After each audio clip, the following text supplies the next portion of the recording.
What comes to mind when you hear the words rethinking the dollar?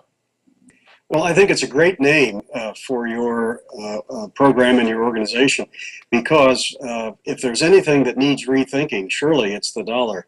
We've come to think of it as something that government monopolizes, that it issues in the form of unbacked, irredeemable paper money.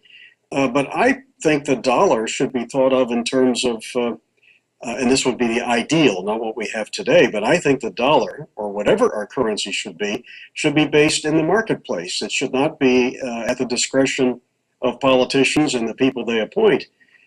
Fortunately, we're beginning to see some market competition to the dollar in the form of things like Bitcoin and Litecoin, some digital currencies. I think that's fantastic. I'd like to see competition and new technologies in every aspect of life, including money, which does not have to be a monopoly of politicians. Right. Now, how important is it for the younger generation to really begin taking an interest in what I like to call monetary literacy, the basics of understanding the history of money as well as understanding, money so that you can better handle your finances? How important is that to a younger generation? I think it's critical, and there are two dimensions to this, Mike. Of course, the one dimension is your own personal finances. It's important since you're in charge of really how well you do with your savings. It's important to know what the options are, what the vehicles may be. Everything from the most simple things that young people are taught these days, hopefully, like balancing a checkbook, to what investments should one engage in, real estate and stocks, and how you should plan for retirement.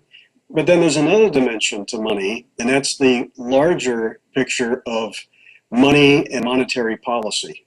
And that's where you get into economics and, what form of money should we be using? Should it be a monopoly of government? And I think we all have a keen interest in this because when government takes over money, usually in the long run, very questionable things take place and the value of the money tends to decline. We all have an interest in a sound and stable currency so that when we do make investments, we do make contracts with other people, we can kind of count on the value of the money in which we've made these contracts.